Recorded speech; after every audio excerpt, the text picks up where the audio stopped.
Hello YouTube, ici Pauline Agneau, j'espère que vous allez bien. Aujourd'hui, on part dans un voyage initiatique autour de la philosophie.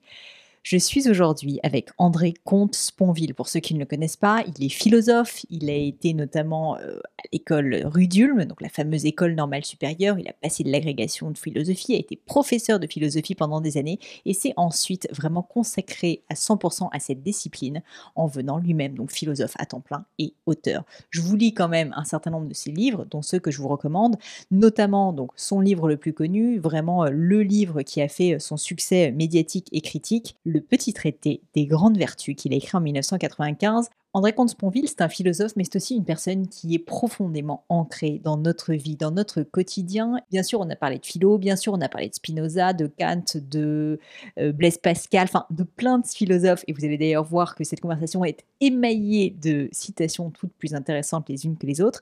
Mais néanmoins, ce qui est très intéressant, c'est qu'il va toujours ramener finalement sa pensée au réel, au monde réel, tout simplement, au monde pragmatique, à ce qui nous entoure au quotidien, pour que ces réflexions puissent ensuite être appliquées à nos propres vies. C'est évidemment ce que j'ai trouvé très intéressant et c'est pour ça que je remercie d'autant plus André Comte-Sponville de m'avoir fait l'immense honneur d'accepter mon invitation. Mais je ne vous en dis pas plus et laisse place à cette conversation avec André Comte-Sponville.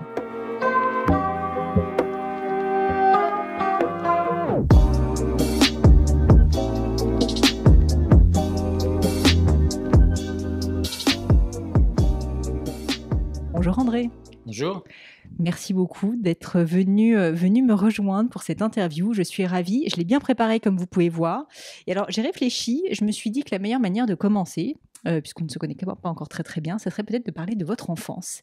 J'avais assez envie de parler de ça, et notamment parce que je suis tombée sur une citation de vous dans un article où vous disiez, je cite, « Je me suis découvert peu doué pour la vie, peu porté au bonheur, davantage doué pour l'angoisse, la mélancolie, raison pour laquelle j'ai besoin de philosopher. » Alors ça m'a beaucoup interpellée et j'avais envie que vous m'expliquiez en fait tout simplement ce qui avait amené à penser cela de votre enfance.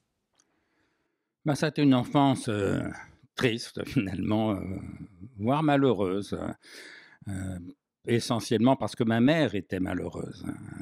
C'est-à-dire que mes parents étaient un couple pathologique en vérité.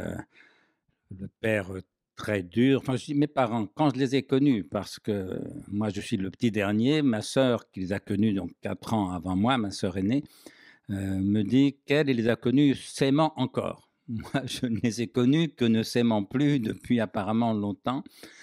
Et donc un père très dur, pas violent, quoique, mais très dur, notamment avec ma mère, et une mère à la fois très aimante, mais très fragile, malade des nerfs, comme on disait à l'époque, 2 tentatives de suicide pendant notre enfance, une dépression qui s'aggrave, l'alcoolisme qui se greffe là-dessus, chez elle, pas du tout chez mon père. Bref, j'ai grandi dans le malheur de ma mère,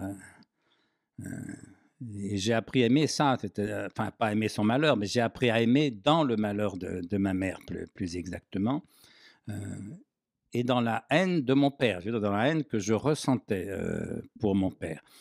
Alors, haïr son père, c'est plutôt sain. Alors, pour un garçon, c'est bien, ça aide à se construire.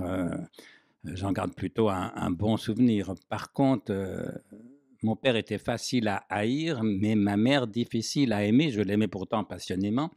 Mais effectivement, je l'aimais dans l'angoisse. Qu'est-ce qu'elle allait encore faire? Qu'est-ce qu'elle allait devenir, quoi? Et dans la tristesse, parce qu'elle-même était malheureuse, quoi. Alors en vérité, c'est plus compliqué que ça, parce que il y avait bien sûr des moments où ma mère était gaie. Elle n'était pas dépressive en permanence. Sauf que ces moments de gaieté, ça sonnait faux. On a le sentiment qu'elle faisait du cinéma, du théâtre. C'est ce que les psychiatres maintenant appellent de l'histrionisme, parce qu'ils n'osent plus appeler ça hystérie, mais c'est la même chose en vérité. Donc quand elle était gaie, ça sonnait faux. Alors qu'en revanche, quand elle était triste, quand elle pleurait dans mes bras, par exemple, c'était d'une vérité indépassable. Et donc j'en avais gardé un peu l'idée dans ma petite tête d'enfant, puis d'adolescent, enfin de jeune adolescent, que la vérité était du côté de la tristesse, et que la joie était du côté de l'illusion, du faux semblant. Et heureusement que j'ai découvert la philosophie, parce que dans la philosophie, j'ai découvert le contraire, à savoir que c'est l'illusion qui rend malheureux, parce qu'elle ne tient pas la route, parce qu'une espérance illusoire, évidemment, elle se heurte au réel, et que c'est la vérité qui libère, hein. Et donc j'ai appris à aimer dans le malheur de ma mère, et j'ai appris à penser contre son malheur, hein. Voilà, j'ai appris à aimer avec elle et j'ai appris à penser contre elle. Contre mon père aussi, mais de façon différente, comme mon père était très à droite, très réactionnaire. Évidemment, je me suis retrouvé très, très à gauche, ce qui est banal. Et comme ma mère était très malheureuse, bah, j'ai été fasciné par des philosophes du bonheur, de la joie, à commencer par Épicure et à continuer par Spinoza, qui sont sans doute les deux plus grands maîtres de bonheur, auxquels je continue à vouer un culte, en tout cas que j'admire infiniment. Ce sont évidemment d'immenses génies. Mais ça m'a tellement frappé que j'y ai peut-être cru un peu trop. C'est-à-dire que j'ai pris les rêves de sagesse d'Épicure et de Spinoza peut-être un peu trop au sérieux. J'y ai cru un peu trop, comme eux-mêmes y croyaient sans doute, hein. Et heureusement que la vie, d'une part, et Montaigne, d'autre part, m'ont appris à prendre du recul par rapport à ces idéaux de sagesse qui sont formidablement exaltants, mais qui ne tiennent pas vraiment la route, en tout cas à notre époque, et en tout cas pour les gens qui sont comme moi. Il y a peut-être des gens plus doués pour le bonheur, il y a sans doute des gens beaucoup plus doués pour le bonheur et pour la sagesse que moi, mais moi, ça n'a pas été le cas. Et par exemple, je parlais d'Épicure, que j'ai découvert à 18 ans, qui m'a fasciné, sur lequel j'ai beaucoup travaillé. À la fin de la lettre à Ménécée, qui est donc un petit traité de sagesse en 5 ou 6 pages, il faut dire à nos auditeurs que c'est un chef-d'œuvre absolu et que énoncer une sagesse en 5 ou 6 pages, c'est quand même un exploit rare. Donc, il est pas besoin que nos auditeurs lisent cette lettre à Ménécée. Mais la lettre à Ménécée se termine de la façon suivante. Épicure écrit à son disciple Ménécée: médite mes leçons jour et nuit, et tout seul et avec ton semblable, et tu ne seras jamais troublé. Car tu vivras comme un dieu parmi les hommes, car il ne ressemble en rien à un être mortel, celui qui vit parmi des biens immortels. J'avais 18 ans, ça me paraissait formidable, exaltant. Sincèrement, si je vous disais aujourd'hui à 69 ans, bien tassé, j'aurai 70 ans dans quelques semaines, si je vous disais, écoutez, je ne suis jamais troublé, je vis comme un dieu parmi les hommes, vous diriez, mais Comte-Sponville a pété les plombs. Vous auriez évidemment raison. Ça veut dire que la même leçon de sagesse formidablement exaltante à 18 ans, à 50 ans, à 60 ans, à 70 ans, ça n'est plus possible. Et c'est ce que Montaigne m'a aidé à penser. Parce que, alors la sagesse épicurienne en grec, ça s'appelle ataraxia. On traduit par ataraxie. Le A est privatif, ataraxia, ça veut dire sans trouble. Et donc, on pourrait dire c'est la sérénité. C'est l'absence de trouble qu'Épicure promet à son disciple à la fin de la lettre à Ménécée. Sauf que dans les essais, mais j'ai lu Montaigne 10 ou 15 ans, voire 20 ans après avoir lu Épicure, dans les essais, Montaigne écrit simplement ceci: « C'est chose tendre que la vie et aisée à troubler. » Tendre au sens de fragile, comme on dit un bois tendre, une pierre tendre, hein. C'est chose tendre que la vie et aisée à troubler. Autrement dit, mon cher Épicure, dirait respectueusement Montaigne, qui adore Épicure, hein, mais ton ataraxie, c'est bien joli, mais ça ne marche pas. Pourquoi? Mais parce que c'est chose tendre que la vie est aisée à troubler. Et effectivement, la vie m'a toujours troublé, j'ai toujours trouvé fragile. Et je pourrais dire la même chose à propos de Spinoza, dans l'éthique, à la fin de l'éthique, là encore, le dernier Scoli, Spinoza explique que le sage n'est jamais troublé, ne cesse jamais d'être, qu'il est d'une joie, d'une béatitude, comme dit Spinoza, constante, et que la part de lui qui mourra est comme rien par rapport à la part de lui qui ne mourra pas. Sauf que la part de vous qui mourra, c'est vous. La part de vous qui ne mourra pas, c'est la vérité, mais la vérité n'est pas vous, vous n'êtes pas la vérité. Et donc l'idée que le sage ne cesse jamais d'être, non pas au sens qu'il y aurait une vie après la mort, c'est pas ça le problème de Spinoza, c'est qu'il vit l'éternité ici et maintenant, ce que là encore j'ai trouvé formidablement exaltant et que je continue de croire vrai d'un certain point de vue. Sauf que ça bute sur une expérience, donc là encore Montaigne dit l'essentiel en une phrase, dont je me suis fait une espèce de maxime, tout contentement des mortels est mortel. Pour dire l'impermanence, hein, comme on dit en Orient, là, souvent nos babacools sont très contents de voir des maximes orientales sur l'impermanence, mais personne n'a dit la chose mieux que Montaigne. Tout contentement des mortels est mortel. Ou ailleurs, dans les essais, qui sera une réponse là, pour le coup à Spinoza, bien sûr que Montaigne, et pour cause, n'a pas lu, mais Montaigne écrit, pensant en l'occurrence aux stoïciens, mais on pourrait dire la même chose à propos de Spinoza, tant sage qu'il voudra, mais enfin c'est un homme, qu'est-il plus caduc et plus de néant. Voilà. Spinoza évoque le sage qui ne cesse jamais d'être, et Montaigne le renvoie à la caducité de tout. Tant sage qu'il voudra, mais enfin c'est un homme, qu'est-il plus caduc et plus de néant. Si bien que ça fait 3 phases, si vous voulez, une espèce d'enfance malheureuse où j'apprends à penser contre mon père, avec ma mère, mais contre son malheur. Ça débouche sur une philosophie du bonheur, de la joie, de la sérénité, de l'amour aussi. Et dont beaucoup de mes livres sont nés de ça, finalement. Tout en disant, et dès les premiers livres, que je savais bien que d'une part que je n'étais pas un sage, ça va de soi, mais que la sagesse est un idéal et qu'au fond, les idéaux, par définition, n'existent pas dans la vie réelle. Mais enfin, progressivement, je me suis quand même écarté de ces programmes de sagesse exagérément ambitieux, d'Épicure et de Spinoza, pour penser avec Montaigne ce que j'appelle une sagesse de second rang. C'est-à-dire une sagesse à la montagne.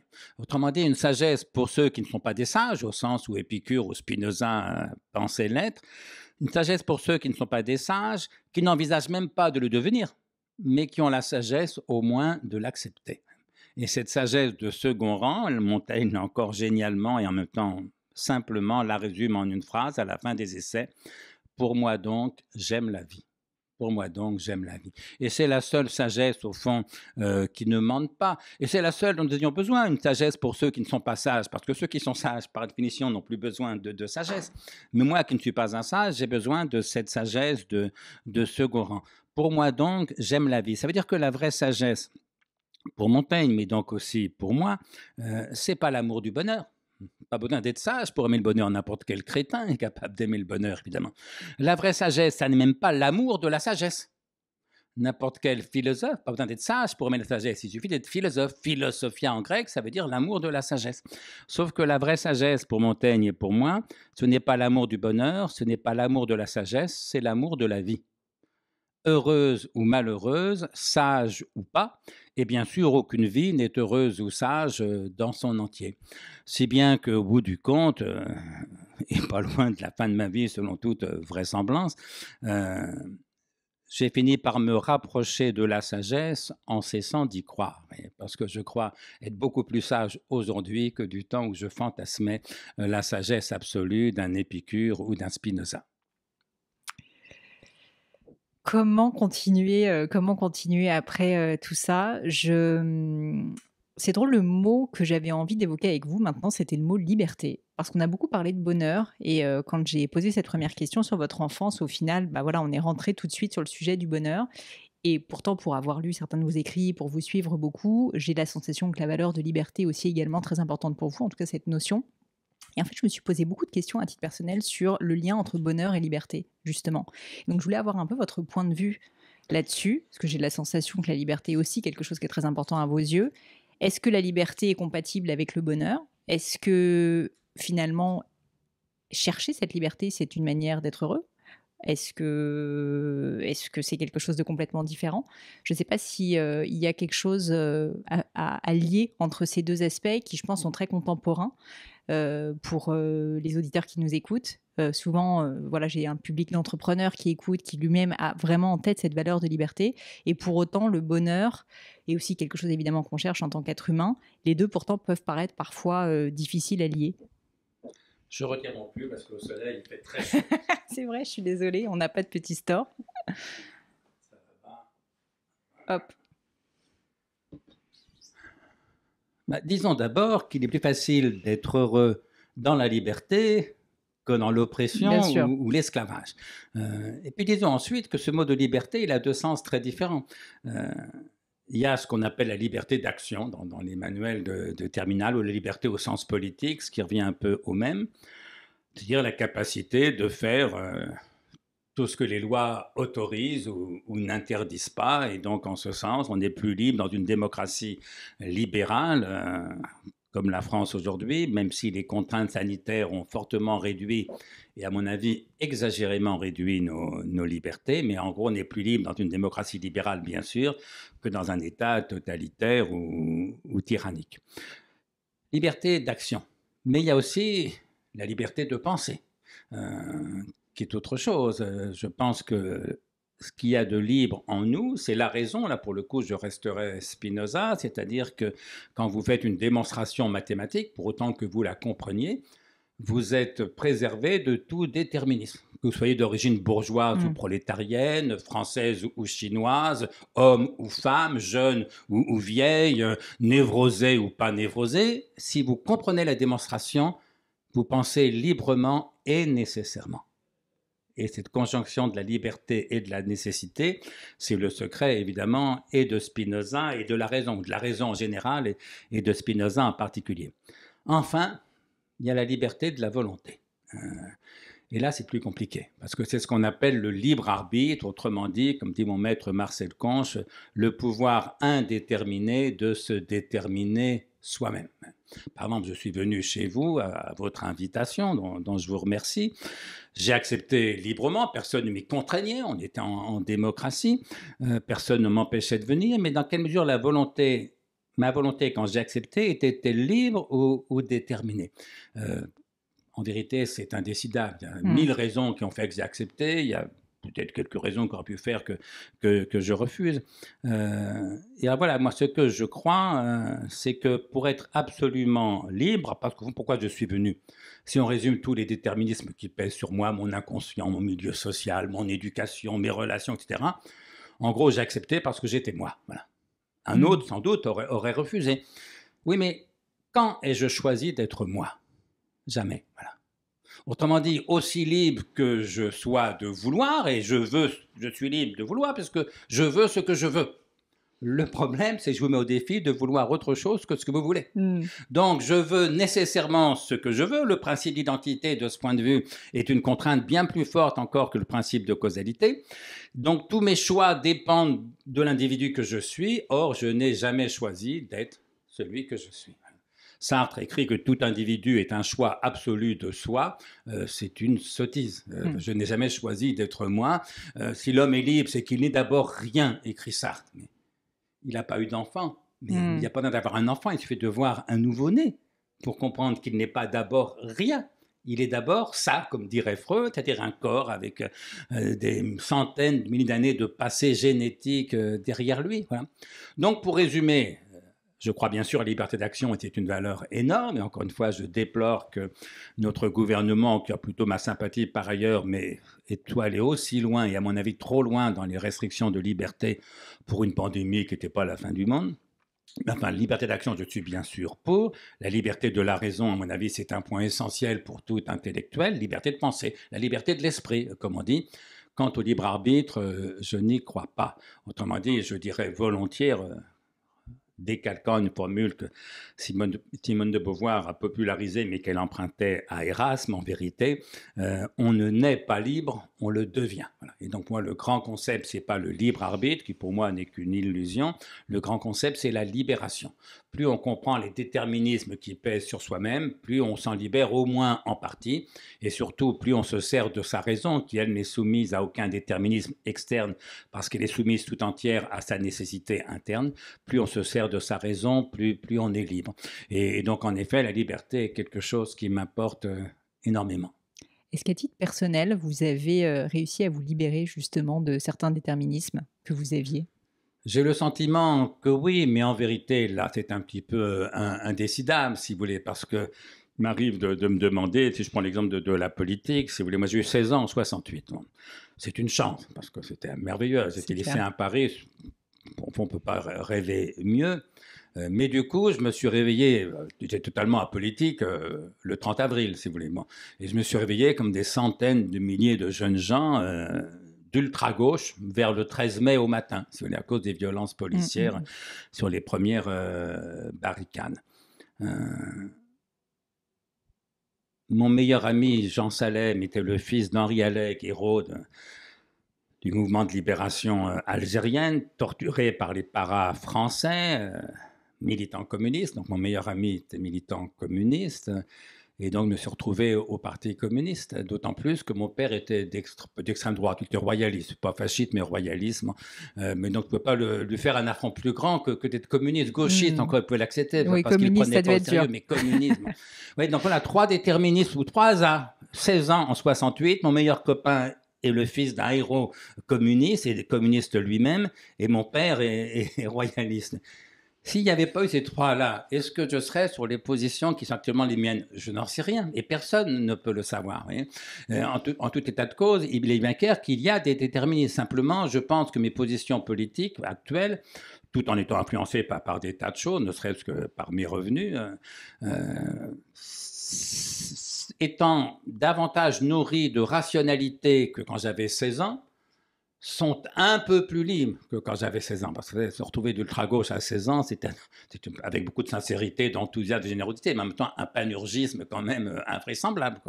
Voilà, disons que je suis moins panurgiste, je ne sais pas si l'adjectif existe aujourd'hui, que je ne l'étais alors. Et d'ailleurs, moi j'écris toutes les semaines dans un hebdomadaire qui s'appelle Challenge, et beaucoup de lecteurs me disent ce qu'il y a de bien dans vos éditos, me disent-ils, c'est qu'on ne sait jamais à l'avance ce que vous allez dire. Je ne suis pas trop prévisible. J'y vois une marque de relative liberté de l'esprit. Mais encore une fois, pour ce qui est du libre arbitre, je n'y crois pas, et donc je ne prétends pas du tout être indéterminé. Personne n'est indéterminé. Et d'ailleurs, ce qui m'importe, c'est moins le libre arbitre, encore pour n'est qu'une illusion, que la volonté. Mon maître Marcel Conche définissait très joliment et fortement le libre arbitre comme le pouvoir indéterminé de se déterminer soi-même. Moi, je définis la volonté comme le pouvoir déterminé de se déterminer soi-même. Faire preuve de sa détermination. Ça m'importe beaucoup plus. Et je crois être quelqu'un d'assez volontaire de ce point de vue. Une des personnes que j'ai pu inviter sur le podcast m'a dit un jour le bonheur, c'est une décision. Donc je reviens encore à cette notion de bonheur et je fais la boucle avec ce que vous disiez à l'instant sur la volonté. Pourtant, malheureusement, vous nous avez dit que le bonheur n'est pas si facile à avoir au quotidien et que, à moins d'être un grand sage comme Épicure ou comme Spinoza, mais ce qui n'est pas donné à tout le monde, et même eux, on ne sait pas s'ils étaient réellement heureux au quotidien, en fait, ça ne se décide pas forcément. Et pourtant, à cause de la volonté, à cause d'un état d'esprit, on peut essayer en tout cas, de voir la vie du bon côté, d'être optimiste, d'essayer de voir en fait les choses qui nous arrivent négatives comme le revers de la médaille et les voir positivement. Est-ce que justement cette notion de volonté peut aussi s'appliquer selon vous au bonheur ou à des choses, on va dire, beaucoup plus impalpables que le fait de décider qu'est-ce qu'on va lancer comme entreprise, dans quel journal on va écrire? Bien sûr que la volonté a son rôle à jouer dans le bonheur. Le manque de volonté, la faiblesse de la volonté, c'est ce que j'appelle la veulerie. Et je pense que la veulerie, d'abord, est un défaut, mais en plus, c'est un handicap. Il est difficile d'être heureux si on manque de volonté, si on ne sait pas résister, je sais pas quoi, à ses penchants, l'alcoolisme, la peur, enfin tout ça. Donc bien sûr que la volonté a un rôle à jouer dans la quête du bonheur. En même temps, dire que le bonheur est affaire de décision, c'est une sottise. Et évidemment, ce n'est pas vrai. Celui qui l'a dit n'a jamais été malheureux, point barre. Ou alors il parle sans savoir.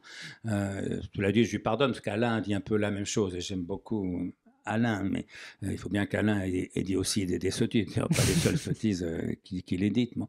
Non, le bonheur, ce n'est pas une décision, ce n'est pas un devoir, contrairement là encore à ce que dit Alain. Autrement dit, il faut le dire clairement à nos auditeurs, on a le droit d'être malheureux. Voilà. Vous n'allez pas en plus culpabiliser, vous êtes déjà malheureux, vous êtes dans la merde jusqu'au cou, vous n'allez pas en plus vous le reprocher. Donc, il y a un moment, il faut arrêter de faire des leçons culpabilisantes aux gens. La vraie question, c'est de savoir ce qu'est le bonheur. Voilà. Alors c'est une question assez difficile dans sa simplicité, parce que, comme dit Kant au XVIIIe siècle, le bonheur est un idéal non de la raison, mais de l'imagination, écrivait Kant. Autrement dit, le bonheur, tout le monde en rêve, idéal de l'imagination, mais personne ne sait exactement ce que c'est, ni encore moins comment l'atteindre. Eh bien moi, je vais vous dire ce que c'est que le bonheur. Comme ça vous laissera une chance de trouver le moyen éventuellement de l'atteindre. Alors avant de dire ce qu'est le bonheur, disons d'abord ce que ce n'est pas. Le bonheur, ça n'est évidemment pas une joie constante, permanente, immuable.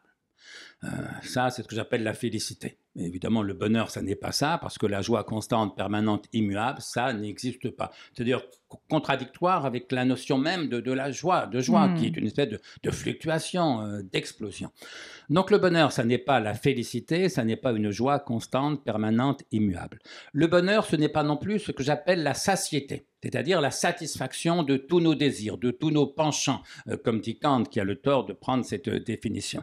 Non, le bonheur, ça n'est pas la satiété, ça n'est pas la satisfaction de tous nos désirs, pour deux raisons. La première raison, c'est que nos désirs sont ouverts à l'infini. Et donc, il est exclu qu'ils soient tous satisfaits dans une vie elle-même limitée.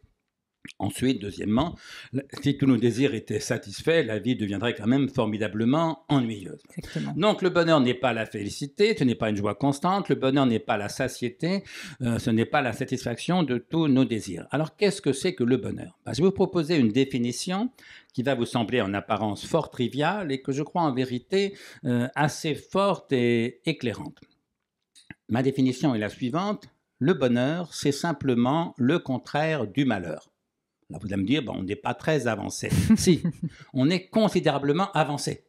Parce que le bonheur, à la limite, on ne sait pas ce que c'est. Est-ce que j'ai été vraiment heureux, ne serait-ce que 3 jours dans ma vie? Sincèrement, j'en sais trop rien. Tout dépend de ce qu'on entend par bonheur. Le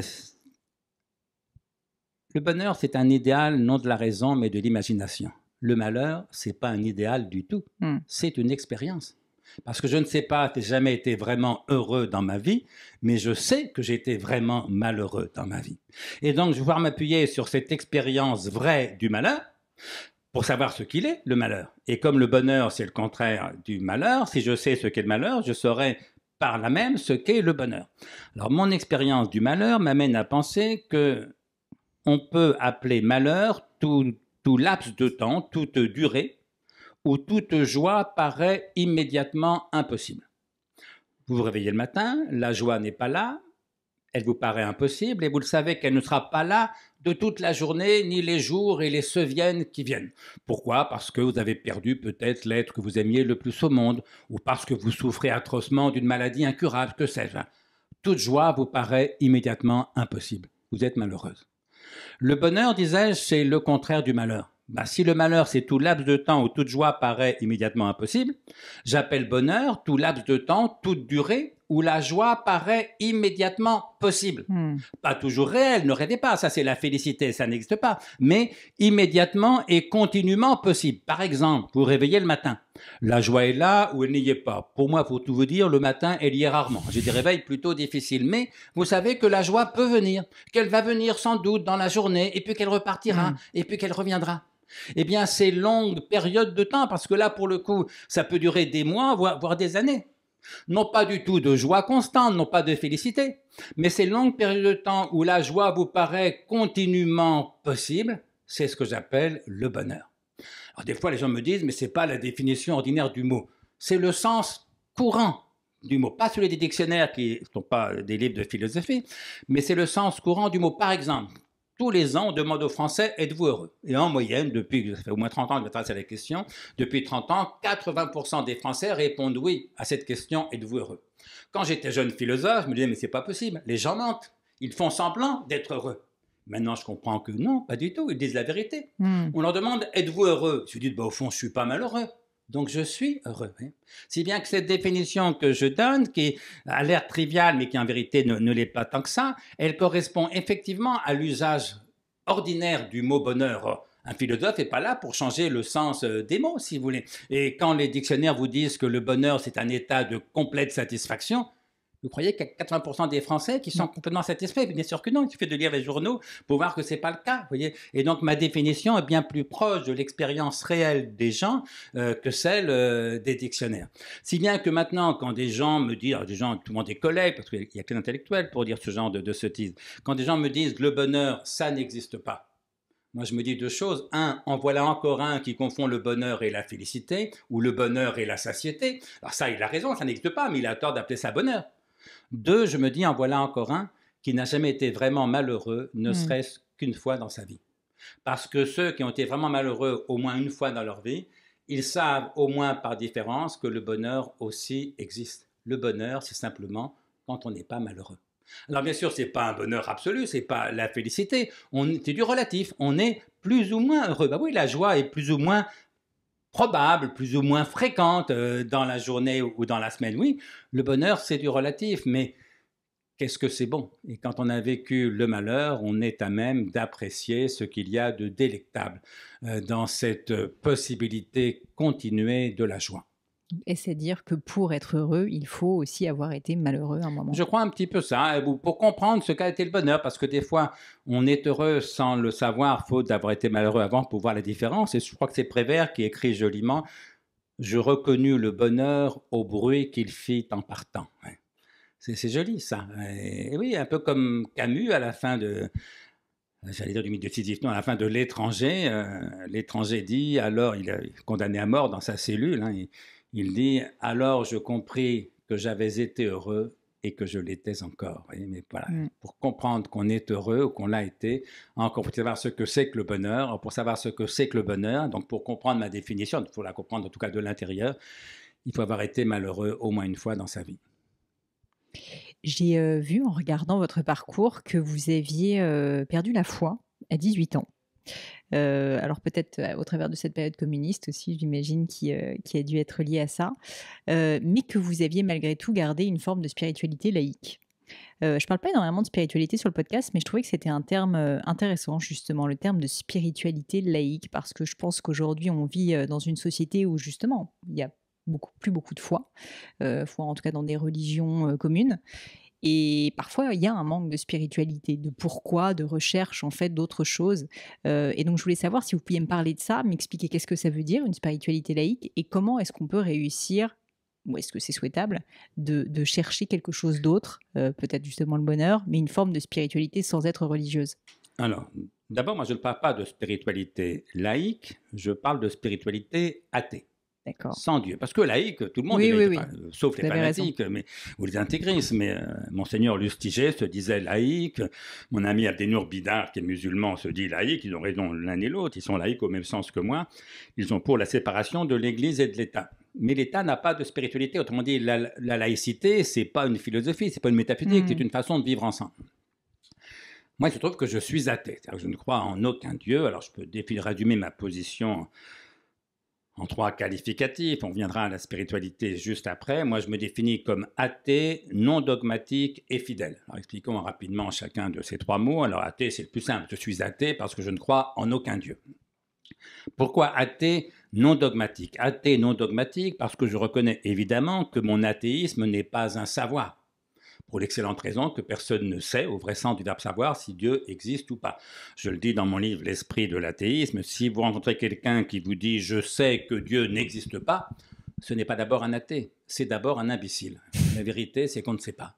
Et si vous rencontrez quelqu'un qui vous dit « je sais que Dieu existe », c'est un imbécile qui a la foi et qui sottement prend sa foi pour un savoir. Parce qu'il a la foi, ça ne me gêne aucunement, mais qu'il prenne sa foi pour un savoir, c'est une double erreur. Philosophique, il confond 2 notions différentes, croire et savoir, c'est pas la même chose, et théologique, puisque la foi, en bonne théologie, en tout cas chrétienne, c'est une grâce que le savoir, bien sûr, ne saurait être. Donc voilà, athée non dogmatique, ça veut dire je ne sais pas si Dieu existe ou non, mais je ne suis pas pour autant agnostique, parce que je crois qu'il n'existe pas. Autrement dit, je ne suis pas comme l'agnostique qui coche la case sans opinion. Moi, j'ai une opinion bien ferme, bien arrêtée sur l'existence de Dieu. Mon opinion, ma conviction, c'est que Dieu n'existe pas, mais je reconnais que ça n'est pas un savoir. Autrement dit, il n'y a pas de preuve. Il y a des arguments dont chacun est libre d'apprécier la portée. Athée, non dogmatique et fidèle. Alors pourquoi athée et fidèle? Parce que tout athée que je sois, je reste attaché par toutes les fibres de mon être à un certain nombre de valeurs morales, culturelles, spirituelles, qui sont nées pour beaucoup d'entre elles dans les grandes traditions religieuses, spécialement dans les 3 grands monothéismes pour ce qui est de nos civilisations, qui ont été transmises pendant des siècles par la religion, spécialement par l'Église catholique pour ce qui est de notre pays, mais dont rien ne prouve qu'elles aient besoin d'un Dieu pour subsister. Dont tout prouve au contraire que nous avons besoin d'elles, besoin de ces valeurs pour subsister d'une façon qui nous paraisse humainement acceptable. sincèrement? Est-ce que vous avez besoin de croire en Dieu pour penser que la sincérité vaut mieux que le mensonge, que la générosité vaut mieux que l'égoïsme, que le courage vaut mieux que la lâcheté, que la douceur et la compassion valent mieux que la violence et la cruauté, que l'amour vaut mieux que la haine? Bien sûr que non. Autrement dit, on peut avoir et la foi et la fidélité. La foi, c'est une croyance. La fidélité, c'est un attachement à certaines valeurs. On peut avoir les deux, c'est ce que j'appelle la piété. Mais quand on n'a plus la foi, quand on est athée, ça ne dispense aucunement de fidélité. Je dis souvent, la fidélité, c'est ce qui reste de la foi quand on l'a perdue. Ça veut dire quoi? Ça veut dire que sous prétexte que moi, je ne crois plus en Dieu, et depuis effectivement mon adolescence, est-ce que je dois pour autant jeter le bébé avec l'eau du bain, comme on dit familièrement, c'est-à-dire renoncer en même temps qu'au Dieu socialement défunt, comme pourrait dire un sociologue nietzschéen, à toutes ces valeurs que nous avons reçues et que donc nous avons la charge de transmettre? Parce que la seule façon d'être vraiment fidèle à ce qu'on a reçu, c'est évidemment de le transmettre. Bref, ce n'est pas parce que je suis athée que je vais cracher sur 2000 ans de civilisation chrétienne ou sur 3000 ans de civilisation judéo-chrétienne. Ce n'est pas parce que je suis athée que je vais refuser de voir la grandeur morale humaine du message des évangiles. Voilà, athée, non dogmatique et fidèle, c'est donc ce que je suis. Quant à la spiritualité, c'est quoi la spiritualité? Moi, je réponds, la spiritualité, c'est la vie de l'esprit. Vous savez que spiritus en latin, d'où vient bien sûr le français spiritualité, spiritus en latin, ça signifie l'esprit. La spiritualité, c'est la vie de l'esprit en général, mais en particulier dans son rapport à l'infini, à l'éternité, à l'absolu. Autrement dit, notre spiritualité, c'est notre rapport fini à l'infini, notre rapport temporel à l'éternité, notre rapport relatif, évidemment relatif, à l'absolu. Et donc cette spiritualité-là culmine finalement dans ce qu'on appelle la vie mystique. La spiritualité, disais-je, c'est la vie de l'esprit. Bien, je veux dire que je sache, les athées n'ont pas moins d'esprit que les autres. Pourquoi auraient-ils moins de spiritualité? Ils sont comme les autres, ouverts à l'infini, à l'éternité, à l'absolu. Et donc, il serait dommage de renoncer à cette dimension-là. Et là, j'y étais d'autant plus porté que d'une part, la spiritualité m'a toujours intéressé, y compris peut-être notamment déjà dans ma jeunesse pieuse, du temps où j'étais catholique. Mais je veux dire qu'en un sens, elle m'intéresse d'autant plus depuis que je ne le suis plus parce qu'elle est moins balisée. Un chrétien, un catholique, protestant, un musulman, un juif religieux, s'ils s'intéressent à la spiritualité, leur chemin est balisé par des siècles de tradition. En Occident, quelqu'un qui ne croit pas en Dieu et qui s'intéresse à la spiritualité, il est bien davantage démuni. Donc j'ai été amené à réfléchir à ces questions, à les travailler, en m'appuyant beaucoup sur les traditions spirituelles de la Grèce antique, l'épicurisme, le stoïcisme, Aristote aussi à bien des égards, en m'appuyant beaucoup sur Spinoza. Le 5e livre de l'Éthique, c'est évidemment un livre de spiritualité, voire de mystique, et puis en m'appuyant beaucoup aussi sur les explorations assez approfondies que j'ai faites des grandes spiritualités orientales, spécialement le bouddhisme et le taoïsme, qui sont sans doute les deux spiritualités orientales qui m'importent le plus. C'est pourquoi le Chan, qui est la fusion en Chine des deux, quand le bouddhisme arrive en Chine, il rencontre le taoïsme et ça donne un truc très étonnant qu'on appelle le Chan, qui au Japon donnera le zen. Alors comme le zen, comme tout ce qui est japonais, est bien plus raffiné, et c'est ça qui a frappé en Occident, moi j'aime beaucoup le chan chinois, qui est beaucoup plus brut de décoffrage, me paraît encore plus fort, plus séduisant. Voilà, et donc m'appuyant sur toutes ces traditions occidentales et orientales, j'ai essayé de voir ce que pouvait être une spiritualité sans Dieu. Alors, on peut développer la chose. Il se trouve que moi, j'étais de culture chrétienne et que nous vivons en terre chrétienne. Et donc, il m'est commode, pour parler de spiritualité, de partir des 3 vertus théologales de la tradition chrétienne. Vous savez que les chrétiens distinguent 3 vertus principales qu'ils disent théologales parce qu'elles ont Dieu même pour objet: la foi, l'espérance, la charité, comme disent les catholiques, ou la foi, l'espérance, l'amour, comme disent les protestants, mais charité et amour traduisant le même mot grec qui est agapé, qu'on peut traduire, expliciter par l'amour du prochain, l'amour de charité. Question, que reste-t-il de la foi quand on n'a plus la foi, quand on ne croit plus en Dieu? On a envie de dire, il n'en reste rien, parce que justement l'athée n'a plus la foi. Je dirais, il en reste presque rien. Parce que quand on n'a plus la foi, il reste la fidélité. Encore une fois, la fidélité, c'est ce qui reste de la foi quand on l'a perdue. Autrement dit, ça n'est pas parce que je ne crois plus en Dieu que je ne suis plus sensible à ces valeurs-là, si vous voulez. Ce que j'illustre souvent par une histoire juive qui m'a toujours amusé, Et d'ailleurs, une fois, je faisais une conférence, plus c'était à Metz ou à Strasbourg, je crois, hein, sur le thème de la spiritualité sans Dieu, dans une université. Et après la conférence, il y avait un cocktail, on me présente quelques personnalités, dont le grand rabbin de la ville. Et le grand rabbin me dit, écoutez, il s'est passé quelque chose d'étonnant dans votre conférence. Vous étiez en train de parler de fidélité. Alors je me suis penché vers mon voisin, je lui ai dit, ça me fait penser à une histoire juive, je te la raconterai tout à l'heure. Et, me dit le rabbin, c'est l'histoire juive que vous avez racontée vous-même dans la minute qui a suivi. Donc je vais vous raconter une histoire juive authentifiée par le grand rabbinat de Strasbourg et des environs. C'est l'histoire de deux rabbins, deux amis rabbins qui dînent ensemble un soir et qui, pendant le dîner, discutent sur l'existence de Dieu. Et nos deux rabbins concluent que Dieu, finalement, n'existe pas. Alors, ils vont se coucher, le jour se lève, l'un des deux rabbins se réveille, se lève, cherche son ami rabbin dans la maison, ne le trouve pas dans la maison, va chercher dans le jardin, dehors, et le trouve en effet dans le jardin, en train de faire ses prières rituelles du matin. Alors, il va le voir un peu interloqué, lui dit « qu'est-ce que tu fais ?» L'autre lui répond, tu vois bien, je fais mes prières rituelles du matin. Oui, lui dit le premier, mais enfin, on en a parlé toute une partie de la nuit, on a conclu que Dieu finalement n'existait pas, et toi maintenant, tu fais tes prières rituelles du matin? L'autre lui répond simplement, qu'est-ce que Dieu vient faire là-dedans? Humour juif, sagesse juive. Humour juif, parce qu'il y a donc quelques pittoresques à faire ses prières rituelles si on ne croit plus en Dieu, mais sagesse juive. Parce qu'au fond, est-ce qu'il est très raisonnable de faire dépendre notre comportement quotidien de la réponse qu'on apporte à une question en vérité indécidable en termes de savoir, à savoir Dieu existe-t-il ou pas? Et moi, je suis très sensible à ça. D'ailleurs, je me souviens une fois, quand j'avais une trentaine d'années, j'étais prof en province, et puis je revenais le week-end à Paris. Un jour, sur le boulmi, je rencontre un de mes copains de Cagnes. On va prendre un pot ensemble, place de la Sorbonne. On fait en vitesse le bilan de nos vies. Je me suis marié, j'ai écrit un livre, j'ai fait un gosse, etc. Et puis mon ami ajoute, mais il y a autre chose, maintenant je retourne à la synagogue. Je lui dis, ah bon, tu étais juif? Il me dit, je le suis toujours. Je lui dis, oh, mais tu n'en parlais jamais, comment tu veux que je le sache?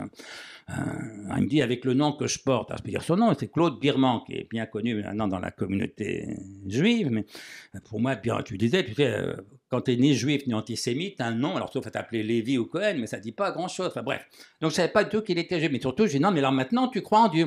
En Cannes, il était aussi athée que moi. Je dis, alors maintenant, tu crois en Dieu. Et mon ami a un charmant sourire, il me dit, tu sais, pour un juif, croire ou pas en Dieu, ce n'est pas la question vraiment importante. J'étais scié, parce que quand on a été élevé dans le catholicisme comme moi, croire ou pas en Dieu, c'est la seule question vraiment importante. Et mon ami m'explique que pour un juif, comme il disait, il n'y a pas lieu de faire dépendre toute sa vie et surtout l'éducation qu'on donne à cet enfant de la réponse qu'on apporte à une question, là encore indécidable en termes de savoir, Dieu existe-t-il ou pas? Et de m'expliquer, là la formule n'est pas de lui, mais elle est bien connue, que le juif, me dit-il, c'est pas celui dont les parents sont juifs, c'est celui dont les enfants sont juifs. C'est celui qui a transmis ce qu'il a reçu. Bref, ce que j'appelle la fidélité vers la monte, c'est exactement la transmission vers l'aval. Et sortant de cette conversation avec mon ami, mais j'avais 30 ans, à l'époque judéo-chrétien, vous n'étiez pas né, mais c'était toujours péjoratif, c'était quasiment une injure. Quand on parlait de la morale judéo-chrétienne, mon Dieu, toujours réputée répressive, castratrice, culpabilisatrice. Et tout d'un coup, mais au fond, il a raison, ces valeurs qu'on a reçues. Et en plus, moi j'étais jeune père de famille, il faut bien qu'on les transmette à notre tour. C'est pourquoi il m'arrive de me définir comme goy assimilé. D'abord pour faire chier les antisémites, mais aussi parce que je suis très attaché à cette idée-là. Je ne dirais pas à la tradition juive en particulier, mais à l'idée qu'on doit transmettre les valeurs qu'on a reçues de façon critique. Mais justement, l'esprit critique fait aussi justement partie de ces valeurs dont nous avons hérité. Donc ça veut dire qu'une spiritualité sans Dieu, c'est une spiritualité de la fidélité plutôt que de la foi. Ça, pour moi, c'est un point décisif, et ça, c'est le côté goy assimilé. Ça, c'est vraiment, je crois, au cœur de la tradition juive. Deuxième vertu théologale, l'espérance. Évidemment, là, on peut croire, il a plein d'espoir, il y a beaucoup de choses de l'espérance. Oui, bien sûr, il peut espérer qu'il fera beau le week-end prochain, il peut espérer qu'il va gagner au loto, il peut espérer que la gauche ou la droite, selon ses préférences, va gagner les prochaines élections présidentielles. Bien sûr. Sauf que tous ces espoirs, aussi légitimes, anecdotiques ou dérisoires qu'ils soient, viennent tous buter sur ce qu'André Gide appelait le fond très obscur de la mort. Autrement dit, qu'il fasse beau ou pas le week-end prochain, que vous gagnez ou pas au loto, que la gauche ou la droite emporte les prochaines élections, ça ne changera rien d'essentiel au fait que nous allons tous crever. Autrement dit, Pour l'athée, tout espoir, y compris légitime, vient buter sur le fond très obscur de la mort, autrement dit sur un horizon de désespoir. Bref, j'ai fini par penser que Pascal, qui est sans doute de tous les auteurs celui dont je me sens le plus proche, il m'arrive de me définir comme quoi y assimiler, mais plus souvent comme pascalien athée. C'est sans doute la définition qui me correspond le plus intimement en vérité. Toujours est-il que j'en suis venu à penser, et très tôt, hein, dès mes premiers livres, à 30 ans, quoi, que Pascal, Kant, Kierkegaard, trois auteurs religieux, croyants, mais trois génies, que Pascal, Kant et Kierkegaard avaient raison de dire qu'un athée lucide et cohérent ne peut pas échapper au désespoir.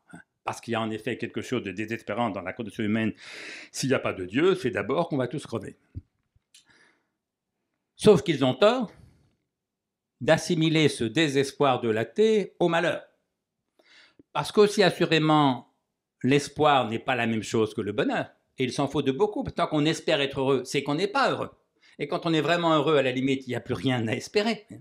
De même que l'espoir, ce n'est pas la même chose que le bonheur, le désespoir, ce n'est pas la même chose que le malheur. Ce que j'illustre par deux expériences extrêmes. La première, je peux parler à la première personne, c'est que mon moment de plus forte espérance a été mon moment de plus grand malheur. On m'apprend que ma petite fille est atteinte d'une méningite foudroyante, qu'elle risque de mourir. Et donc j'espérais follement qu'elle guérisse. Je n'avais jamais de ma vie, ni avant ni après, espéré quoi que ce soit aussi fort. Et je n'avais jamais été aussi malheureux. Parce que j'étais mort de trouille. Parce que, Spinoza l'a dit, il y a bien longtemps que je l'avais lu à l'époque, il n'y a pas d'espoir sans crainte, ni de crainte sans espoir. Et donc vivre dans l'espoir, c'est vivre dans la peur.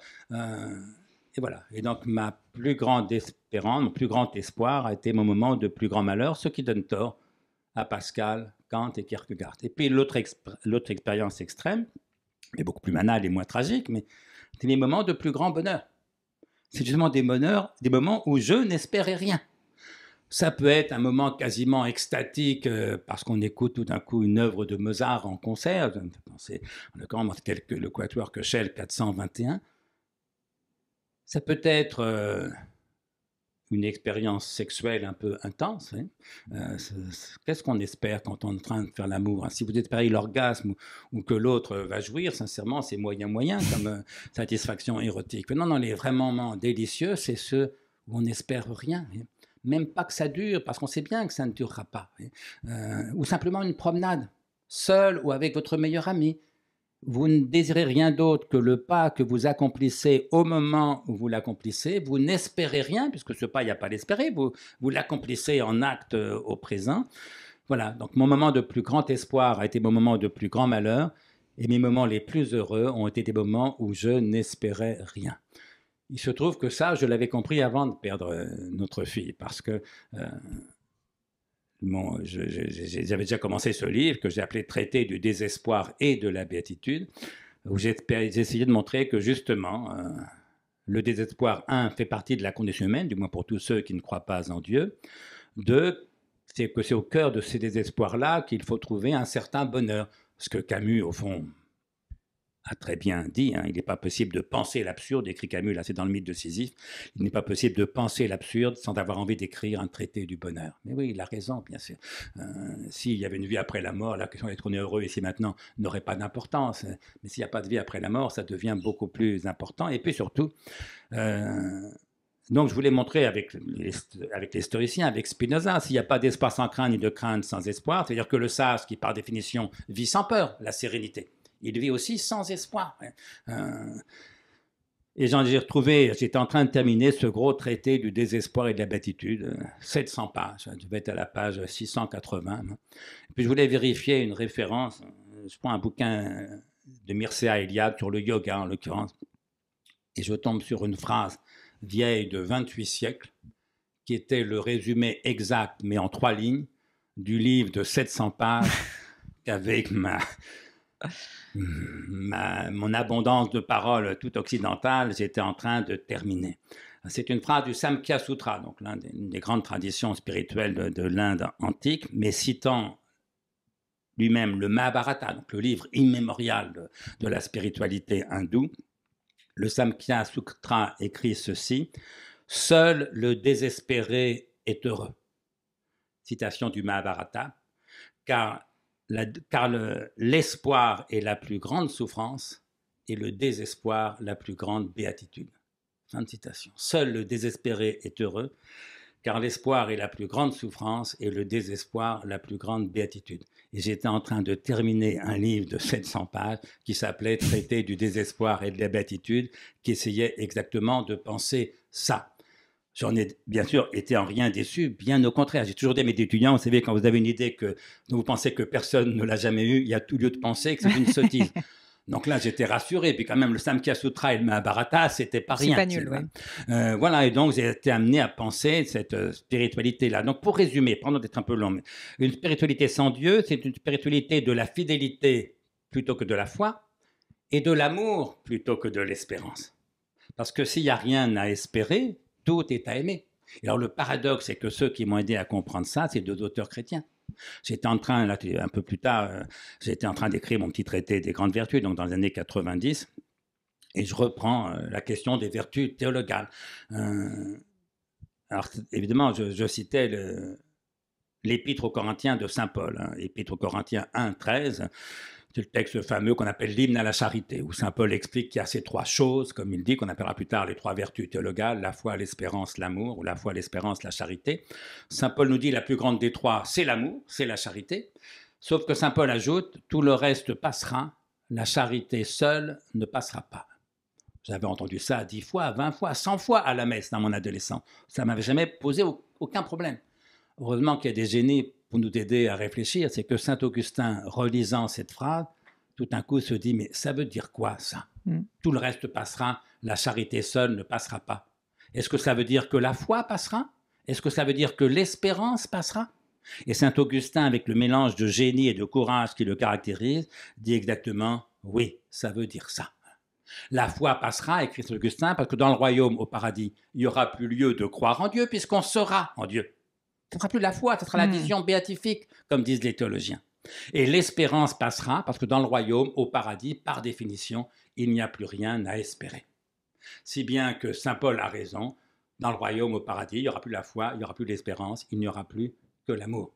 Eh bien, je vais te dire que pour l'athée fidèle que je suis, le royaume, c'est ici et maintenant. Voilà. Il s'agit d'habiter cet espace à la fois matériel et spirituel, où rien n'est à croire, puisque tout est à connaître, où rien n'est à espérer, puisque tout est à faire ou à aimer. À faire pour ce qui dépend de nous, comme disaient les stoïciens, à aimer pour ce qui n'en dépend pas. Et là, je me découvrais beaucoup plus proche, finalement, à certains égards, du jeune chrétien que j'étais 20 ans plus tôt. Quoi qu'athée. Parce que l'idée que nous sommes déjà dans le royaume, c'est aussi une idée chrétienne. Alors, je ne vais pas faire de saint Augustin un athée, ni de moins un chrétien, mais retrouver une espèce de tangence avec la religion de mon enfance et de mon adolescence, ça m'importait.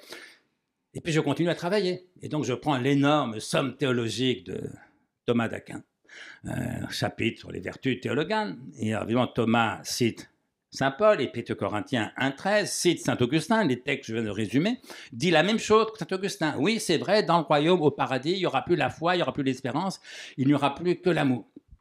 Sauf que Thomas ajoute une phrase que je n'ai jamais lue chez Augustin, ni d'ailleurs nulle part ailleurs que chez Thomas. Thomas d'Aquin ajoute simplement ceci: d'ailleurs, le Christ n'a jamais eu ni la foi ni l'espérance. Et cependant, il était d'une charité parfaite. Fin de citation. Je me souviens, quand j'ai lu cette phrase, ça m'a tellement secoué. Là, comprenez bien, je ne veux pas faire de Thomas d'Aquin l'athée que je suis, mais qui n'était évidemment pas. Si Jésus n'a jamais eu la foi du point de vue de Thomas, bah c'est que Jésus était Dieu. Oui, et que Dieu n'a pas à croire en Dieu, bien sûr. Et s'il n'a jamais eu l'espérance, c'est qu'on espère que ce qu'on ignore et que ce qui ne dépend pas de nous, et que Dieu étant à la fois omniscient et tout-puissant, n'ignore rien, et tout dépend de lui. Donc effectivement, Jésus, en tant que Dieu, du point de vue de Thomas, ne peut ni espérer ni avoir la foi, il n'a donc que l'amour. Il n'en reste pas moins que là encore, du point de vue de l'athée fidèle que je suis ou que j'essaie d'être, ça donne un sens singulier et singulièrement fort à ce qu'un livre fameux qu'on n'est plus guère appelait, c'était son titre, « L'imitation de notre Seigneur Jésus-Christ ». C'est que si Jésus de l'aveu même de Thomas d'Aquin, n'a jamais eu ni la foi ni l'espérance. Ce qu'il s'agit d'imiter, ce n'est pas la foi de Jésus, il ne l'avait pas, ce n'est pas l'espérance de Jésus, il ne l'avait pas, c'est évidemment l'amour de Jésus. Et je me suis donc forgé ce que j'appelle une espèce de Christ intérieur, qui au fond est le Christ de Spinoza, qui n'était pas plus chrétien que moi, qui peut-être à certains égards était aussi athée que moi, mais qui disait de Jésus que c'était le plus grand des philosophes et dont le message se résume en 2 mots, l'amour et la justice. Alors ça nous amène vers la morale, éventuellement vers la politique, mais aussi après l'expérience de la spiritualité. Alors, là aussi, on ne peut parler que d'expérience personnelle. Moi, je ne suis pas du tout un mystique, hein, mais il m'est arrivé malgré tout d'avoir quelques expériences que nos psychologues actuels appellent des états modifiés de conscience. Je me souviens une fois, j'avais 23-24 ans, j'étais prof de philo dans le nord de la France. À Landrecies, on était parti se promener un soir dans la forêt de Mormal, qui est la forêt qui jouxte Landrecies, avec quelques amis et collègues. Et mes amis prennent quelques pas d'avance, donc j'étais seul dans un chemin de forêt sous un ciel lumineux d'étoiles, dans le silence bruissant de la forêt. Et puis tout d'un coup, il s'est passé quelque chose. Quoi? En apparence, rien, aucun événement, sauf qu'intérieurement, tout était changé. C'est-à-dire que j'étais dans un état modifié de conscience. Que je peux après coup, parce qu'à l'époque, il n'y avait pas de mots, donc je l'ai vécu dans le silence, la simplicité et l'évidence, mais que je peux caractériser par quelques suspensions ou mises entre parenthèses, que j'ai retrouvées après dans la plupart des traditions spirituelles, avec ou sans Dieu d'ailleurs. Première suspension, une mise entre parenthèses du déjà connu, du déjà pensé, comme dit Krishnamurti, de l'apparente et trompeuse familiarité de tout. Par exemple, je suis sorti de chez moi tout à l'heure pour venir chez vous, je sors de chez moi, le monde entier était là. Évidemment, ça ne m'a surpris en rien, ça ne surprend jamais. Quand on y pense, c'est fou ça. Si le monde entier ne nous surprend pas, qu'est-ce qui pourrait bien nous surprendre? Eh bien, cette nuit-là, j'avais 24-25 ans, seul dans un chemin de forêt, que le monde entier soit là, que l'univers entier soit là, les étoiles. Ça m'a paru tout d'un coup, mais bouleversant, complètement étonnant, incompréhensible et donc mystérieux. C'est ce que j'appelle l'expérience du mystère. En vérité, philosophiquement, on va dire, c'est la question, pourquoi y a-t-il quelque chose plutôt que rien? Oui, sauf que je ne me posais aucune question. Parce que deuxième suspension de toutes les questions, de toutes les interrogations, mise entre parenthèses de tous les problèmes. C'est ce que j'appelle l'évidence. L'univers est à la fois totalement mystérieux et parfaitement évident. Eh bien, la conjonction du mystère et de l'évidence, c'est déjà un état modifié de conscience. Troisième suspension du manque. Le plus souvent, on passe notre temps à courir après quelque chose qui manque. Un peu plus d'argent, un peu plus de pouvoir, un peu plus d'amour, un peu plus de temps, que sais-je. Et là, tout d'un coup, peut-être pour la première fois de ma vie, je ne manquais absolument de rien. Suspension du manque, c'est ce que j'appelle la plénitude. Suspension du discours, du langage. Le plus souvent, nous sommes séparés du réel par les mots qui nous servent à le dire, à l'interpréter, à le rationaliser, à nous en protéger. Et là, tout d'un coup, il n'y avait plus de mots. Il n'y avait plus que le réel. Suspension du langage, c'est ce que j'appelle le silence. Quatrièmement ou cinquièmement, je ne compte pas, mais suspension de la séparation entre soi et tout. Le plus souvent, il y a moi d'un côté, tout le reste de l'autre. Là, tout d'un coup, il n'y avait plus que tout. Il n'y avait plus de séparation. Suspension de la séparation entre soi et tout, c'est ce que j'appelle l'expérience de l'unité. Suspension de la séparation entre soi et soi. Le plus souvent, il y a moi et puis il y a le je qui contrôle. Quand je dis je me sens gai, je me sens triste, le je c'est le sujet, le me c'est l'objet. Donc nous sommes tous, c'est une structure de la conscience, l'intentionnalité, comme disait Husserl, le fait que nous soyons pour nous-mêmes toujours à la fois un sujet et un objet. Là, tout d'un coup, il n'y avait plus de séparation entre moi et moi parce qu'il n'y avait plus que le je. Suspension de la séparation entre soi et soi, c'est ce que j'appelle la simplicité. Suspension du temps, ou plutôt de ce que nous prenons ordinairement et à tort pour le temps, à savoir le passé et l'avenir. Là, tout d'un coup, il n'y avait plus de passé, il n'y avait plus d'avenir, il n'y avait plus que le présent. Et comme il n'y avait plus que le présent restait présent. Or, un présent qui reste présent, c'est ce qu'on appelle traditionnellement l'éternité. Suspension du même coup de l'espoir et de la crainte, il n'y a plus d'avenir. Moi qui suis un anxieux, dans cette nuit en forêt, là encore, sans doute pour la première fois de ma vie, je n'avais peur absolument de rien. C'est délicieux, comme la suspension de l'espoir et de la crainte, c'est ce que j'appelle la sérénité. Et je pourrais continuer. Donc j'ai vécu quelques moments, mais très rares, mais assez forts pour que tout le reste de ma vie en soit changé. Des moments où le mystère et l'évidence ne faisaient qu'un, des moments de plénitude, de silence, de simplicité, d'unité, d'éternité, de sérénité. Et jamais de toute ma vie, rien vécu d'aussi fort, d'aussi heureux et d'aussi simple. Là, dans cette nuit en forêt, moi j'étais prof de philo, je me dis, mais bouleversé, je me dis, mais c'est ce que Spinoza appelle l'éternité. Cela l'a fit cesser à l'instant, puisque les mots revenaient, les concepts, les discours, etc. Ou plutôt non, l'éternité continuait, mais sans moi. J'étais rejeté en dehors de l'éternité.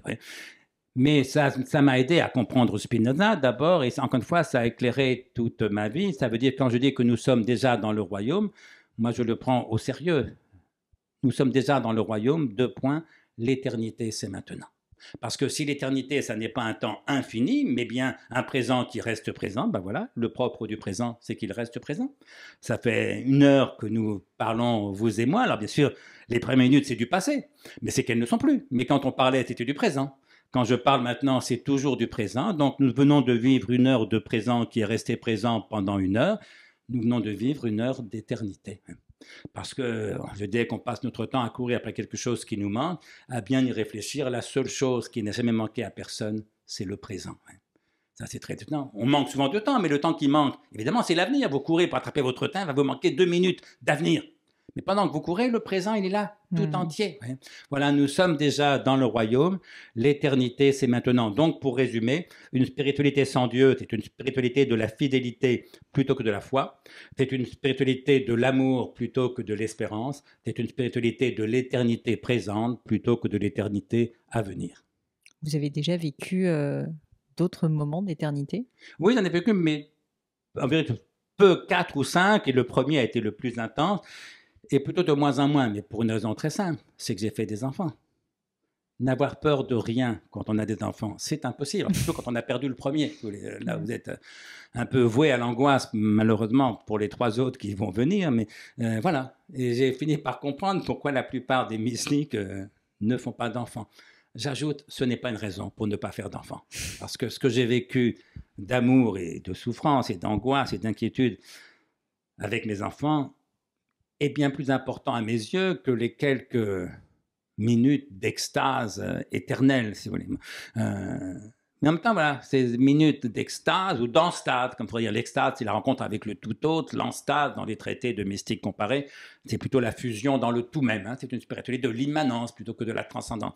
Mais les quelques minutes d'enstase et d'éternité que j'ai vécues m'apportent au fond beaucoup moins que la santé de mes enfants. Et c'est pour ça que la première mère venue, pour peu qu'elle soit aimante, mais elles le sont presque toutes, même mal, la mienne était pathologique, mais très aimante, mais la première mère venue, le premier père venu, s'il est capable d'aimer, était de plus en plus le cas de la plupart d'entre eux, m'apporte bien plus que les plus grands des mystiques. Mais les 2 messages ne s'annulent pas. Les 2 messages ne s'annulent pas. Alors on peut conclure, si vous voulez, la phrase la plus difficile dans Spinoza, qui est peut-être l'auteur que j'ai le plus travaillé, mais il y a une phrase qui m'a donné un mal fou. À la fin de l'éthique, Spinoza a écrit que la béatitude, donc l'expérience de l'éternité, pas la félicité, pas une joie constante, permanente, immuable, une joie éternelle, ici et maintenant éternelle. Pas après la mort, non, ici et maintenant éternelle. Spinoza a écrit dans l'éthique exactement ceci: la béatitude est un état éternel, et donc ne peut être dite commencer que fictivement. Bref, la béatitude éternelle, et donc ne commence pas. Et moi, j'ai 25 ans, 30 ans, 35 ans, il est marrant Spinoza, mais si la béatitude ne commence pas, moi, dans le moins qu'on puisse dire que je ne suis pas un bienheureux, c'est râpé, définitivement c'est foutu. Quand même, ça m'ennuyait un peu. Et j'ai fini par comprendre cette phrase par un détour vers l'Orient, en l'occurrence chez Nagarjuna, l'un des grands mystiques bouddhistes du grand véhicule entre le 1er et le 2e siècle après Jésus-Christ en Inde. Alors, ce que Spinoza appelle la béatitude ou le salut, les bouddhistes, comme vous le savez, l'appellent le nirvana. Et le contraire du nirvana, donc notre vie telle qu'elle est, ratée, gâchée, manquée, c'est ce que les bouddhistes appellent le samsara. Nirvana, le salut, la vie telle qu'elle est, ratée, gâchée, manquée, le samsara. Sauf que Nagarjuna écrit exactement ceci: il n'y a pas la moindre différence entre le nirvana et le samsara. Point virgule. Il n'y a pas la moindre différence entre le samsara et le nirvana. Point. Autrement dit, pour le dire à la façon d'Héraclite, nirvana et samsara, un et le même. Ce que j'ai résumé en une formule que j'ai longtemps prêtée à Nagarjuna, en plus en disant que c'était la formule la plus forte de toute l'histoire de la spiritualité, ce que je crois vrai en un sens, et que je suis allé voir sur Google pour retrouver la référence, et toutes les références renvoient à mes livres. Donc je suis apparemment le seul à avoir jamais écrit ça, mais je rassure nos auditeurs, tout le fond vient de Nagarjuna. Mais peut-être je lui ai donné une forme rhétorique un peu plus frappante. Enfin, moi, je résume ça en une formule dont j'emprunte le contenu à Nagarjuna, mais dont il est possible que j'ai inventé la forme. Moi, je dis ceci: tant que tu fais une différence entre le nirvana et le samsara, tu es dans le samsara. Autrement dit, tant que tu fais une différence entre la béatitude et ta vie telle qu'elle est, ratée, gâchée, manquée, tu es dans ta vie telle qu'elle est, ratée, gâchée, manquée. Tant que tu fais une différence entre l'éternité et le temps, tu es dans le temps. Tant que tu fais une différence entre le relatif et l'absolu, tu es dans le relatif. Tant que tu fais une différence entre le salut et la perte, tu es perdu. Tant que tu fais une différence entre le paradis et l'enfer, tu es en enfer. Autrement dit, la bonne nouvelle que je peux apporter à nos auditeurs, enfin j'ai deux nouvelles à leur apporter, une bonne et une mauvaise bien sûr. La bonne nouvelle, c'est que nous sommes déjà sauvés. Nous sommes déjà dans le royaume. L'éternité, c'est maintenant, c'est pas pour après la mort. La mauvaise nouvelle, c'est que du même coup, nous sommes déjà perdus. Autrement dit, ce que je crois, c'est que l'enfer et le paradis sont une seule et même chose. C'est ce qu'on appelle le monde. Et la conjonction des deux, c'est ce que j'appelle le tragique. Et donc, j'en suis venu, partant d'Épicure, de Spinoza, passant par Montaigne, à retrouver mon cher Pascal, penseur tragique chrétien. Et en tant que pascalien athée, j'essaye de penser un tragique sans Dieu. Il faut à la fois accepter la dureté du réel, l'incroyable difficulté d'une existence humaine, la quantité de souffrance, de malheur, y compris quand on est plutôt protégé, comme moi en ce moment, notre fragilité, ces choses tendres que la vie est aisée à troubler, disait Montaigne. Accepter d'être toujours en quelque chose en enfer et en même temps essayer d'y vivre un certain bonheur. Et c'est possible quand on n'est pas malheureux. Voilà. Et c'est pourquoi, plutôt que de rêver je ne sais quel bonheur plein, indestructible, qui n'existe que dans les mauvais livres, vous savez ce que disait Flaubert dans une lettre à l'un de ses amis, ce redoutable petit mot, bonheur, qui fit couler tant de larmes. Et les gens se disent, mais je ne suis pas heureux, hop, ils pleurent. Mais tant qu'on n'est pas malheureux, c'est bien. Voilà. Tant qu'on n'est pas malheureux, on est heureux. Donc ça veut dire que plutôt que de courir après le bonheur, mieux vaut combattre le malheur. Et maintenant, quand les journalistes m'invitent pour parler du bonheur, j'ai envie de leur dire, écoutez, il y a des sujets tellement plus importants. Mais ne vous souciez-vous un peu moins de votre bonheur, souciez-vous un peu plus de votre travail, de vos enfants, de la justice, de la paix, de l'environnement. Et vous verrez que le bonheur viendra par surcroît, avec un peu de chance, ou vous manquera moins s'il ne vient pas. Et là, on peut terminer dans une phrase d'Alain que, pour le coup, je crois juste et belle. Alain écrivait « Le bonheur est une récompense qui vient à ceux qui ne l'ont pas cherché. » André, pour terminer, j'ai toujours quelques petites questions personnelles que j'aurais assez envie de vous poser. La première, c'est: est-ce que dans votre vie personnelle, professionnelle, vous auriez vécu un grand échec? Non, j'ai vécu de grands deuils. Ma mère qui s'est suicidée, ma petite fille qui est morte, des amis très chers qui sont morts récemment, notamment Svetlana Todorov et Jean Salem, que j'évoquais, mon jeune copain communiste de mes 16 ans. Non, j'ai vécu des deuils, des échecs, au fond, enfin de grands échecs, non. Sincèrement, je n'en vois pas. Mais voilà, j'ai vécu des souffrances, j'ai vécu des angoisses. J'aurais bien évoqué l'échec de mon couple, puisque je suis divorcé de la mère de mes enfants. Et au fond, c'est un échec, mais c'est un échec, on a le droit de se séparer. Et puis on peut dire au moins qu'elle et moi, nous avons réussi notre divorce, ce qui n'est déjà pas si mal. Ce qui est assez rare. S'il y avait quelque chose à refaire dans votre vie, qu'est-ce que vous referiez différemment? Oh, bah, il y a des choses un peu anecdotiques, mais importantes. Je ferai du grec, ce que je n'ai pas fait. Je bosserai davantage à l'école, notamment en anglais, etc. Bon. Moi, j'étais un mauvais élève, enfin très médiocre, très indiscipliné, jusqu'à ce que je découvre la philosophie, quoi. Moi, j'ai été un bon élève à partir de la terminale, mais pas avant. Donc, je travaillerai davantage, hein. Mais sinon, non, je pense que je vivrai pour l'essentiel de la même façon, quoi. Vous nous avez cité énormément de très belles phrases. Est-ce qu'il y a quand même une maxime, des mots de sagesse, une citation particulière qui vous tient particulièrement à cœur, qui est vraiment la Écoutez, citation qui il y en vous... a une qui est de moi, que j'ai écrite il n'y a pas longtemps, et ça m'arrive de noter des aphorismes sur un papier. Parce qu'il y a une formule qui m'a toujours à la fois amusé et agacé, c'est « va au bout de tes rêves ». Les gens vous présentent ça comme vraiment le fond du fond de la Alors pourquoi sagesse. est-ce qu'elle vous agace? Dites-moi. C'est parce que c'est idiot. La plupart de nos rêves sont eux-mêmes idiots. Donc aller au bout d'un rêve idiot, c'est une idiotie. C'est En sûr. plus, ça vous les gens au malheur. Sur le gamin de 7 ans qui veut être footballeur pro, en gros, il y a 3 garçons sur 4 à 7 ans veulent être footballeur pro. C'est ça leur rêve. Ils ne seront jamais footballeurs pro. Et donc, aller au bout de leur rêve, ça veut dire les enfermer dans le malheur. Le gamin à 14 ans, quand il comprend qu'il ne sera jamais footballeur pro, il a déjà raté sa vie. Il a 14 ans, il a déjà raté sa vie. Et puis, il y a des rêves coupables, à la limite. On peut avoir des rêves de meurtre, que sais-je. Et puis, surtout, ce qui compte, ce n'est pas les rêves, c'est la vie réelle.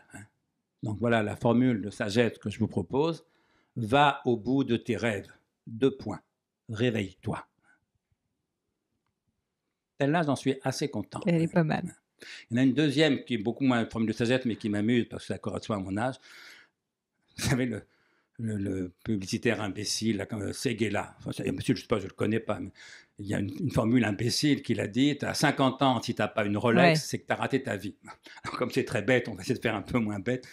Moi, ce que je dis, mais ça reste un peu une boutade, mais qui m'amuse quand même. À partir de 65 ans, si tu as encore peur de la mort, c'est que tu as raté ta vie. Et ça, je crois que c'est beaucoup plus vrai. Alors ça me rassure parce que la mort m'est de plus en plus indifférente. Une autre question, est-ce que vous avez une croyance qui est controversée? Ce que j'entends par là, alors ça peut être le Covid justement, mais une idée reçue, on va dire pas universellement partagée, mais qui est largement partagée par le public, à laquelle vous ne croyez pas une seconde, sur laquelle vous êtes plutôt d'ailleurs pas d'accord. On peut prendre l'exemple, ça travaille de toutes mes idées, parce qu'en philosophie, par définition, il n'y a pas de consensus, donc on pourrait prendre n'importe laquelle de mes thèses, notamment plusieurs de celles que j'ai soutenues là. J'ai remarqué que mes positions philosophiques plaisent souvent aux gens qui me ressemblent un peu, donc plutôt aux mélancoliques, et déplaisent souverainement aux hystériques, si vous voulez. Ça ne condamne pas plus l'hystérie que la mélancolie, mais ça veut dire que chacun doit trouver peut-être une pensée qui l'aide à avancer. Et donc, on pourrait prendre n'importe laquelle de mes propositions, et des gens, évidemment, que ça va choquer. Mais parlons un peu de l'actualité récente, ou du passé très récent. J'ai choqué en disant que cette pandémie de Covid-19... méritait bien sûr notre prudence, qu'il fallait évidemment respecter les gestes barrières, se faire vacciner dès qu'on peut, je suis bien sûr vacciné, etc. Mais je trouvais que la peur, notamment suscitée par les médias, était exagérée. Parce que finalement, il y a eu 64 000 morts en France en 2020, donc la première année. 64 000 morts de trop, c'est triste, mais enfin... il meurt tous les ans plus de 600 000 personnes en France. Et je me demande pourquoi les 64 000 morts de la Covid étaient une catastrophe et que les 600 000 autres, tout le monde s'en fout. D'autant plus que les morts de la Covid, leur moyenne d'âge au moment du décès est de 81 ans. Et donc j'ai choqué en disant que c'est comme que bien sûr tous les êtres humains sont égaux en droit et en dignité, mais que toutes les morts ne se valent pas. Voilà la formule que je fais. Toutes les morts ne se valent pas. Pourquoi? Mais parce qu'il est évidemment beaucoup plus triste de mourir à 20 ou 30 ans que de mourir à 69 ans, c'est mon âge, ou à 81 ans, c'est l'âge moyen des décès de la Covid-19. Et que j'ai pu choquer, ça en dit long sur ce que j'appelle le sanitairement correct. Parce qu'au fond, je disais, mieux vaut mourir vieux que jeune. Genre de banalité à peu près indépassable. Scandale, il a osé dire que toutes les morts ne se valent pas. Eh bien, je l'assume, toutes les morts ne se valent pas. Et donc, la priorité des priorités, c'est de protéger les plus fragiles. c'est-à-dire les plus jeunes. Mmh. Parce que, oui, les plus fragiles, si on ne pense qu'à la santé, effectivement, on est plus fragile à 80 ans ou à 69 ans qu'à 20 ou 30 ans. Mais il n'y a pas que la santé dans la vie. Quels sont les plus grands dangers qui pèsent sur la condition humaine? Mourir jeune. Je suis peinard. Là-dessus, je suis invulnérable. Je suis certain que je ne mourrai pas jeune. Mes enfants ne sont pas invulnérables. Ils peuvent mourir jeunes. Un enfant de 2 ans peut mourir jeune. On n'est jamais trop jeune pour mourir. Mm. Deuxième risque, le chômage. Je suis retraité. Je suis invulnérable face au chômage. Mes enfants ne sont pas invulnérables face au chômage. Troisième risque, le réchauffement climatique. Peut-être que dans 30 ans, la vie sur Terre va devenir difficile. Mais s'il n'y a que moi, je m'en fous. Dans 30 ans, je serai mort. Mes enfants, j'espère bien, dans 30 ans, seront vivants. Voyez. Autrement dit, si on ne pense qu'à la santé, ce que j'appelle le pan médicaliste, faire de la santé la valeur suprême, ce qui est un contresens et sur la santé et sur la vie. Alors la priorité des priorités, ça vient de protéger les plus fragiles en termes de santé, c'est-à-dire les plus vieux. Alors, en période de crise sanitaire aiguë, soit quand Macron a dit ça, moi je n'en peux pas, mais sur la durée, que penseriez-vous d'un pays dont la priorité des priorités, ce serait le sort de ses octogénaires? C'est ça le monde qu'on veut pour nos enfants? Moi, je dis, ma priorité des priorités, ce sont les jeunes en général et les enfants en particulier. Dernière question, André. Le ou les livres, alors j'imagine que dans votre cas, il va y en avoir plusieurs, qui vous ont le plus marqué, que vous recommandez le plus à notre audience, qui ont été des livres vraiment qui vous ont bouleversé? Celui qui m'a le plus marqué, je crois que c'est 20 ans après d'Alexandre Dumas, la trilogie des Trois Mousquetaires en général, mais notamment le deuxième volume de cette trilogie. Alors ça, vous m'étonnez. 20 ans après, qui est un chef-d'œuvre de littérature d'aventure, mais surtout à cause d'un personnage qui est Athos, qui est le personnage désespéré de Descartes, qui est bouleversant de noblesse, de courage, de générosité, et qui confirme qu'on n'a pas besoin d'espérer quoi que ce soit pour se conduire dignement, avec noblesse, voire avec héroïsme. Il m'est arrivé de dire à des journalistes qu'au fond, tous les livres que j'ai écrits, une trentaine de livres, ce n'était que pour donner à Athos la philosophie qu'il mérite. Et au fond, je crois que c'est assez vrai. Et si j'ai voulu être romancier quand j'étais jeune, c'est entre autres, parce que je lisais beaucoup, mais notamment parce que Dumas, j'ai lu tous les Dumas à l'époque, surtout les Trois Mousquetaires et 20 ans après, mais j'ai lu les autres. Ça m'avait donné follement envie de devenir écrivain. Et puis, deuxième livre qui m'ont découragé de devenir écrivain. J'ai eu le malheur, l'erreur de lire le même été Mort à crédit de Céline et La recherche du temps perdu de Proust. Et là, je me suis dit, je ne serai jamais à la hauteur. Et donc, j'ai renoncé à devenir romancier. Alors qu'en philosophie, je me sentais moins incapable. Vous vous sentiez plus à l'aise? Voilà, quand même, face à Pascal ou... Je me sentais plus à l'aise. Et puis après, 3 livres de philosophie, enfin 4.